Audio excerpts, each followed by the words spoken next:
Sigue al diputado Numan Salgado en su canal de YouTube. Escríbelo con minúscula y sin espacio. Y suscríbete a su canal dándole clic a la campanita. Muchas gracias, presidente. Muchas gracias, presidente. No más hacer mención de un par de acotaciones. Por ejemplo, repito, si se han hecho solicitudes a la sección de notariado, presidente, yo le pediría nos puedan a nosotros notificar de eso, a los que no somos de la bancada CIAN, de esas solicitudes que están saliendo del seno de esta comisión, y particularmente ahora el caso que estamos viendo en la sección de probidad, porque tanto a mi colega de Gana como a su servidora no tenemos ni contamos con esta información que se pidió de oficio, según voz del colega Soriano, que se pidió de oficio a la sección de probidad. Y por ende, si sale una solicitud del seno de esta comisión, debe ser por el acuerdo previo de la mayoría de esta comisión, que ustedes mismos hacen mayoría, pero tiene que ser dentro del seno de esta comisión. Entonces yo le pediría, presidente, si nos pueden proporcionar a nosotros también esa información y toda la información que se solicite de manera oficiosa de parte de esta comisión, y que por supuesto se haga siempre en vista del público, que el pueblo se dé cuenta qué es lo que esta comisión está haciendo y no decir lo hicimos sin haberlo acordado dentro de esta comisión. Muchas gracias. Tiene la palabra el diputado Juan Carlos Mendoza. Gracias, presidente. Bueno, también hacer unas consultas al licenciado Carlos Quintanilla Smith. Y se han quedado algunas cosas así como pendientes. Ante una pregunta que hacía el diputado Castro, que también me llamó mucho la atención y había tomado nota para hacérsela, es con relación a que usted mencionaba que el presidente Flores le había quedado mal, le había fallado. Entonces,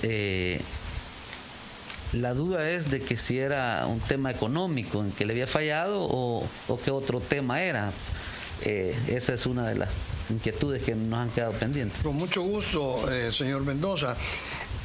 Mire, cuando yo hablaba en algunos reportajes que salieron en esa época que el presidente Flores le había fallado al vicepresidente Quintanilla, es porque lo que habíamos convenido con él es que yo iba a ser el principal consejero del presidente de la República. Habiendo sido toda mi vida asesor legal de empresas, de clientes, de personas naturales, acepté ser candidato a la vicepresidencia para convertirme en el asesor y el consultor del presidente de la República. Pero lo que ocurrió es que obviamente fui hecho de lado y nunca tuve la oportunidad de conversar directamente con él, abiertamente con él, como lo he señalado en más de alguna oportunidad, por 4 o 5 veces él y yo solos, a salvo, digamos, eventos donde habían más personas, por lo cual no pude yo ejercer el objetivo principal que me llevó a aceptar ser su compañero de fórmula. A eso me refería. Ok. Bueno, también nos estaba hablando de que le habían delegado unas nuevas funciones, entre esas mencionaba también a Proesa, ¿verdad? Pero las otras funciones de las nuevas que le habían programado hacer, como que no nos quedó tan bien. Ok, con mucho quedó gusto. un poco inconcluso. Sí. Si me permite responderle. Sí, bueno, claro. Primero, como vicepresidente, ya quiero señalar que la labor constitucional, aparte de sustituir al presidente de la República, tenía 2 funciones ya asignadas. Primero, como presidente del Consejo de Desarrollo Sostenible, en donde era un foro de concertación y en donde elaborábamos el informe de desarrollo humano.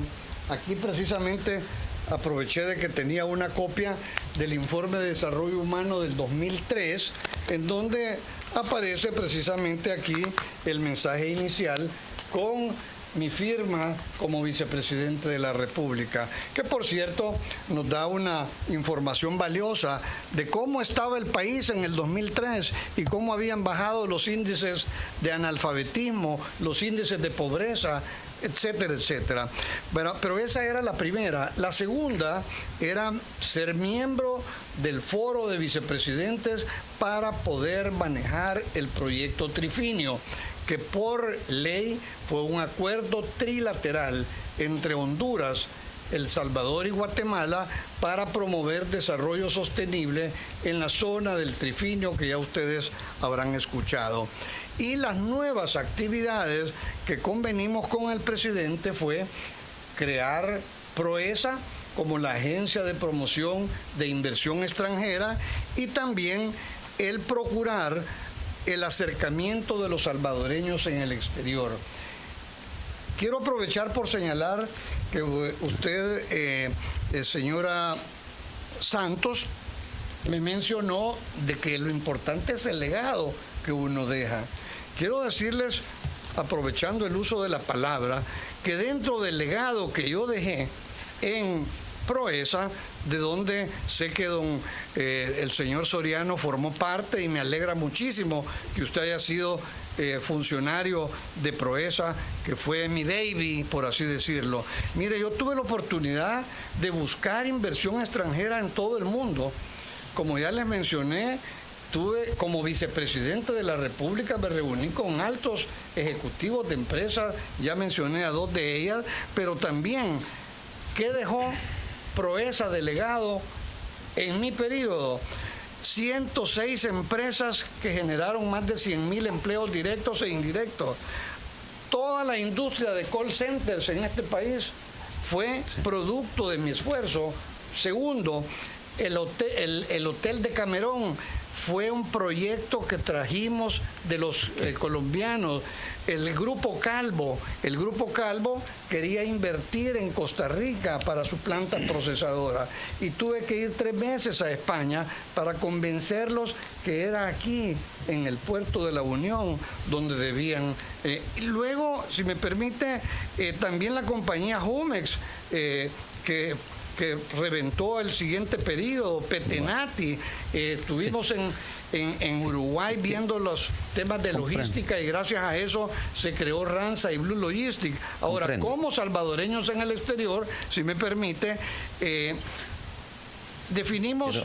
Quizás en aras de porque tenemos otras personas. Sí, para avanzar un poco. Pero si me permite terminar, porque usted me mencionó solo brevemente. De manera breve. Está bien, de manera breve.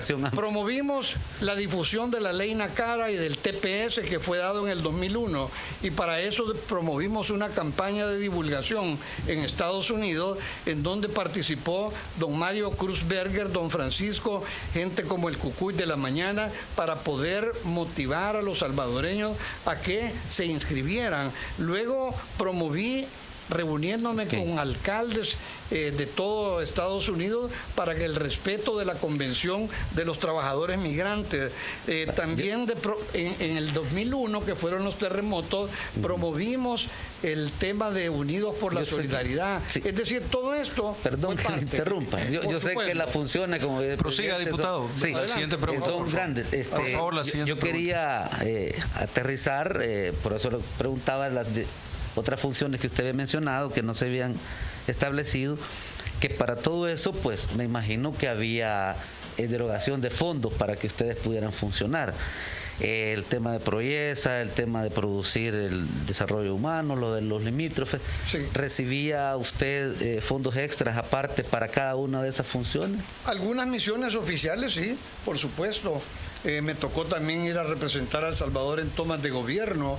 Estuve en la toma del presidente de Argentina, en la toma del presidente de Chile, porque el presidente ahí iban viáticos, no iba nada. Iban viáticos y todo eso. Sí, así es, lo que corresponde de acuerdo a ese tipo de viajes de oficiales. Hay que distinguir entre los viajes oficiales, que como ese, y los viajes que como vicepresidente yo hacía. O sea que por diferentes funciones, obviamente entendería yo que le erogaban fondos para realizarlos. Correcto, claro. Bueno, acá también tuvimos la visita del expresidente Saca, y él nos comentaba de cómo era el funcionamiento y que en su momento el expresidente Flores lo abordó y le dijo, mire, tiene que darle estos sobresueldos a diferentes funcionarios para que le compense o qué sé yo. Pero se debería de entender que así venía funcionando el gobierno de Francisco Flores con todos sus funcionarios. Si no, quizás no lo hubiese aconsejado de esa manera. Entonces, la pregunta sería, ¿usted conoce de personas? Pues porque es más que obvio que si él daba ese alineamiento, pues en su gobierno de Francisco Flores habían más funcionarios con sobresueldos. No, mi respuesta nombres. es, mire, yo realmente, como nunca tuve la oportunidad de conversar con el presidente Flores sobre temas vinculados con la presidencia de la República, nunca tuve oportunidad de saber ni supe que él haya asignado salarios a nadie o cómo manejaba la partida de presidencia de la República, incluyendo la partida de gastos reservados. Ok, una última pregunta también, con el tema de que se le ha consultado si tenía un presupuesto como vicepresidente, manifestaba que no, ¿verdad? Pero sin embargo, cuando se tocó el tema de cuando hicieron las reparaciones de la casa para el vicepresidente, mencionó una planilla de $25,000. Me imagino que era una planilla para el funcionamiento de la vicepresidencia o empleados, sí, o empleados de la vivienda donde usted vivía, o si los empleados, esa era la planilla, pues las personas que trabajaban ahí, o cómo es, no, porque ese punto ya no le tocó. Claro, sí, con mucho gusto le respondo. Mire, no, cuando yo hablaba de la planilla es porque se contrató de parte de la Secretaría Privada a la firma constructora Proasa que presidía el ingeniero Mauricio Stubing. Él hizo un presupuesto para la remodelación de la casa y me asignaron a mí el coordinar la remodelación. Entonces, cuando yo hablaba de planillas, es que Proasa me mandaba y me decía, aquí va la planilla de jornales, de personal, de constructores, de técnicos, que hay que pagarla quincenalmente. Aquí está las facturas de las ventanas, de los vidrios, de lo que fuera. Yo esa petición la trasladaba a la Secretaría Privada. La Secretaría Privada me depositaba los fondos a mi cuenta personal que se había abierto en Banco de Vivienda. Yo pagaba al constructor esa cantidad para que él le cancelara a los proveedores y a los empleados, y luego el comprobante de eso se lo mandaba a la Secretaría Privada para que liquidara los fondos que me habían depositado en mi cuenta personal. Bueno, o sea que esa planilla era parte del monto más grande que tuvo para remodelar. Exactamente. Son dos situaciones, pero... Sí. Y por eso es que cuando la sección de probidad hace la petición de los bancos de cuánto dinero ingresó, pues ahí, como lo decía el señor Soriano, aparece ciertos depósitos en Banco de Vivienda que eran depósitos que me hacía la Secretaría Privada, que yo los utilizaba para los pagos de la remodelación, que después se liquidaban contra las planillas que y los comprobantes que me daba Proasa. O sea que había el monto grande para hacer la reparación y otro monto del pago de planillas mensuales. No, todo el monto de reparación pasó bajo ese sistema, que probablemente ahora que veo hacia el pasado, digo, debió haberlo hecho directamente la Secretaría de Asuntos Privados en vez de delegarme a mí el coordinar los gastos de la remodelación. Pero bueno, así funcionábamos y así es como se los estoy explicando. Gracias por sus respuestas. Gracias. Gracias, diputado. Tiene la palabra el diputado Raúl Castillo. Sí, muchas gracias, presidente. Bueno, yo creo que es importante todas las aportaciones que ha hecho señor Quintanilla. A mí me llama la atención que usted hablaba sobre una transferencia de fondos en concepto de remodelación. ¿Quién fue la persona que le hizo esta transferencia de la remodelación de la casa de la vicepresidencia? El nombre del funcionario.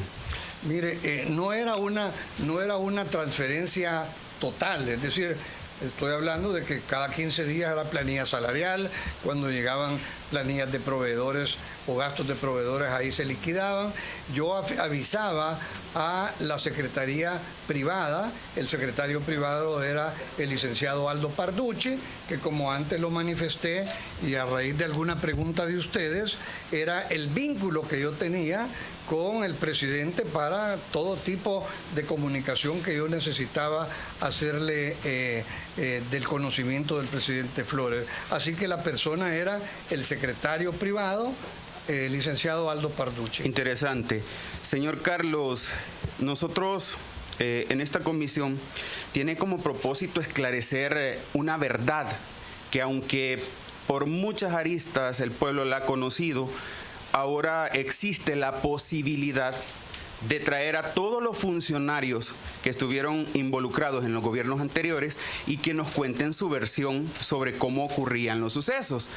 En la sesión anterior, el expresidente Saca, también miembro del Partido Arena, y que fue propuesto justamente por el Partido Arena, develó un mecanismo corrupto por el cual a través de la partida secreta se ofrecían sobresueldos a funcionarios de gobierno, a fiscales, a magistrados, y eso ha quedado grabado específicamente, y hoy nos atañe el gobierno del ya fallecido presidente Francisco Flores, y usted como en calidad de vicepresidente en esa época.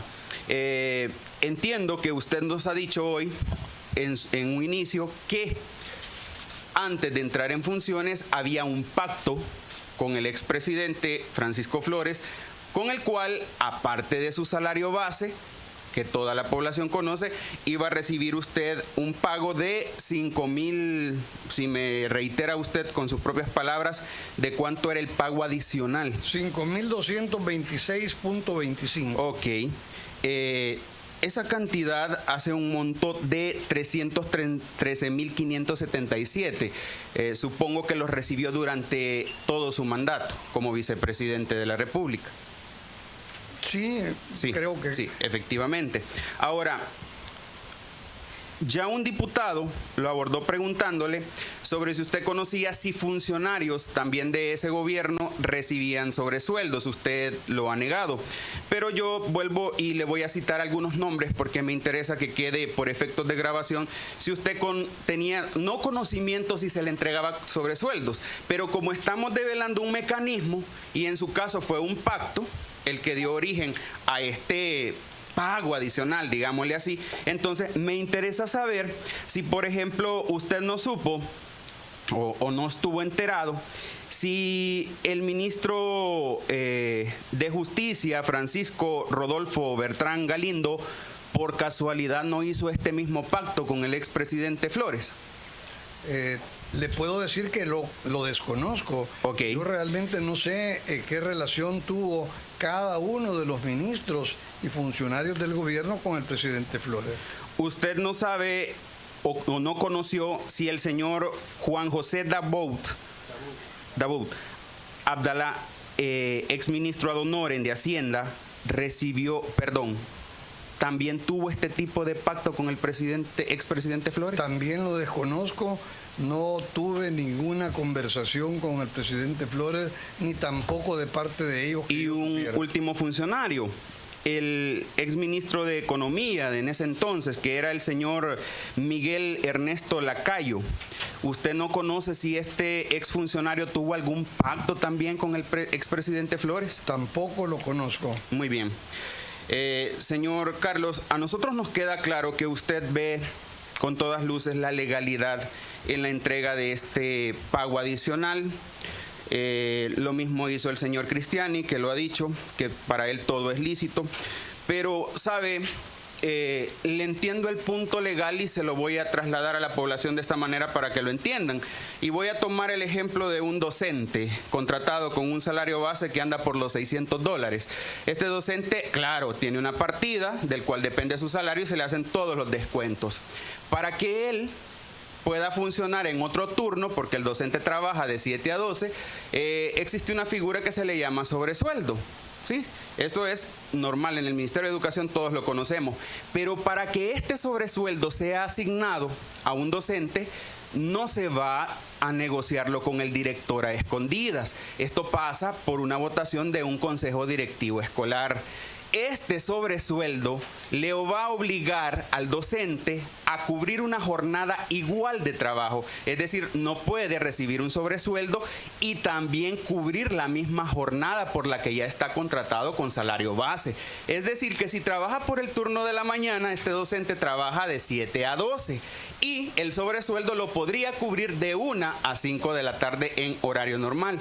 El sobresueldo de un docente es de $260.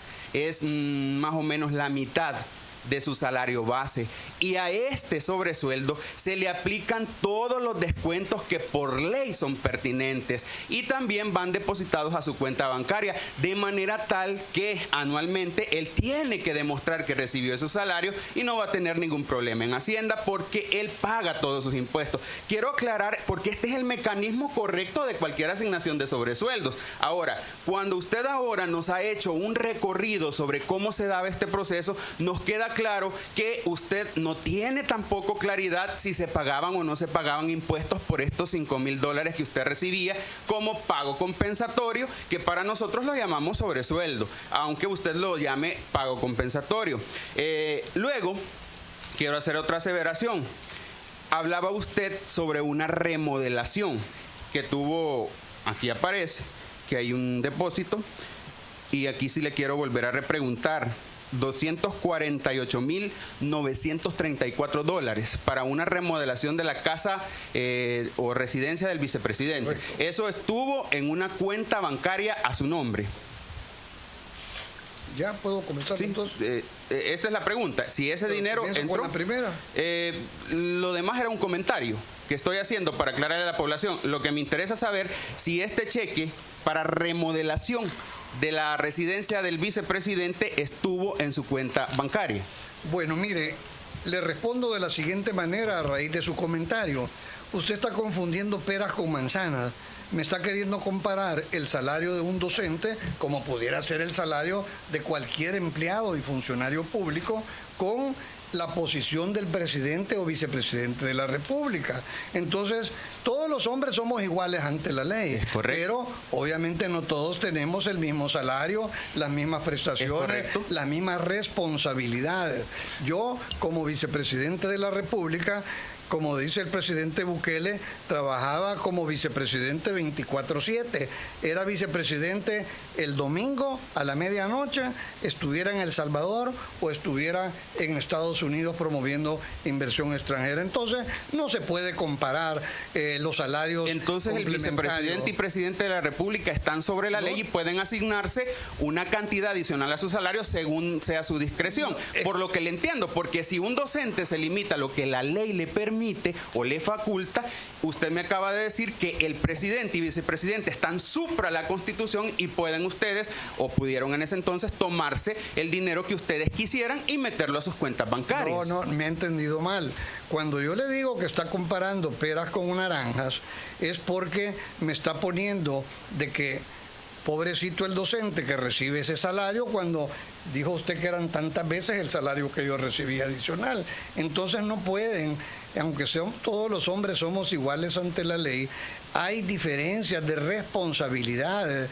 Y yo, como le digo, usted me puso el ejemplo, el con salario complementario que recibe el del docente es porque trabaja otra jornada de 1 a 7 o a 5. Bueno, yo también trabajaba 24/7, como lo dice Señor Carlos Quintanilla, ¿usted pagó impuestos por ese pago adicional? Le menciono de que no, porque si eran gastos de representación, como asumo que lo reportaba el presidente Flores, están exentos de acuerdo a la ley. Y un vicepresidente de la República, y con la capacidad que tiene y su trayectoria, se puede dar el lujo de asumir que alguien más pagó los impuestos. Por supuesto, porque eso está, es que partimos de la base que usted habla, que los profesores están basados en las leyes. También los gastos de representación del vicepresidente están basados en la ley, como se los he mencionado. Dejemos de lado el tema de los docentes. Aquí lo importante importante es esclarecer que usted en concepto de pago adicional recibió $313,577 en 5 años, superior a lo que por parte legal le correspondía en salarios, que usted ya lo dijo, que tenía, ya dijo el salario nominal que tenía, y que esto en su tiempo que estuvo en funciones, teníamos una cantidad de $234,900. Eso era lo legal, lo que como vicepresidente a usted le correspondía, por lo que declaraba impuestos, lo que estaba contabilizado y que por lo que no tenemos ningún cuestionamiento porque por ley le pertenece. Sin embargo, hay un incremento de $313,577 que es superior a lo que usted legalmente. Ahora, lo que nos llama la atención a nosotros es este mecanismo, porque estamos hablando de que habían pactos previos y sobre todo porque usted no tiene ningún reparo en decirnos la verdad sobre que usted no tenía conocimiento de dónde venían estos fondos. Imagínese qué importante saber de dónde me van a pagar, ¿verdad? Para todos los funcionarios públicos es importante saber de dónde vienen estos fondos. Ahora, vuelvo y le pregunto lo que no me ha contestado todavía. Los $248,934 que usted dice que fueron utilizados en una remodelación, ¿estuvieron en una cuenta personal? Mire, la respuesta, antes de decírselo, quiero comentarle que cuando yo hablaba del docente, porque usted puso el ejemplo, pero yo era presidente de Proesa también y eso requería, justificaba la compensación económica adicional. Pero bueno, dejemos eso para responderle directamente a su pregunta. No me dieron a mí la cantidad total, como lo he comentado cuando le explicaba al diputado Mendoza. Semanalmente o quincenalmente a mí me daban el reporte, la empresa constructora, de los gastos que se estaban haciendo, me mandaba la liquidación o el detalle de esos gastos. Yo le pedía entonces a Secretaría Privada que me diera ese dinero, me lo depositaba, podían ser $15,000, $20,000, $30,000, y yo lo pasaba a la empresa constructora. Ellos me daban la documentación, la mandaba a la Secretaría Privada y ahí se liquidaba la salida contra los comprobantes. No era que me mandaban una cantidad de dinero. Sí, entiendo, a mi cuenta, pero llegó a su cuenta personal. Por supuesto. Ok, entonces vamos a hacer aquí ya la finalización de mi intervención. Usted recibió en pago adicional $313,000 y luego $248,000 que también fueron a parar a su cuenta personal, haciendo un total de $562,511 durante ese tiempo que usted fungió como vicepresidente. Esto significa que estos fondos que no estaban convenidos legalmente, sino que fue un pacto de palabra entre usted y el ya fallecido Francisco Flores, sí fueron a parar a cuentas personales. Y aquí le puedo, termino con esta pregunta. Señor Carlos Quintanilla, estos $562,511 que recibió usted adicionales a su salario, ¿considera que fue un pago legal? Le respondo, señor Raúl Castillo. Ese dinero que yo recibí no fue para enriquecerme ilícitamente. Esa no fue la pregunta. Pero le voy a responder. Fue para gastos cuyo destino específico estaban. Entonces, era un gasto totalmente legítimo. Los $562,000, 511, fue un pago adicional a su salario. ¿Lo considera legal? No, es que no fue pago a mi salario. ¿Cómo iba a ser considerado pago adicional a su salario? No, es que le repito, el salario es la compensación que usted recibe por un trabajo efectuado. La remodelación no puede ser salario, pues si ahí está la remodelación hecha. Entonces le voy a descontar la remodelación, que ya la sección de probidad está claro que no ha logrado desvanecer eso, y descontémosle eso. Quedémonos con la última pregunta y ya aquí sí quiero que me responda. Los $313,577 que fueron un pago adicional a su salario, ¿fue legal para usted? Ese pago era compensación económica por mi labor como presidente de Proesa y por lo tanto... ¿Fue legal? Sí, fue legal, justificado por las disposiciones generales de presupuesto y por la partida presupuestaria de la ley de presupuesto. Gracias, presidente. Bueno, considero que vamos a cerrar en este punto. Le agradecemos, señor Quintanilla, la presencia, ¿verdad?, y la responsabilidad de venir. Muchas gracias. Yo quiero, si me permite, señor Castro, primero agradecerles a todos, porque más de alguna oportunidad dijo el señor Soriano de que estábamos aquí para colaborar y me han acusado de que he mentido.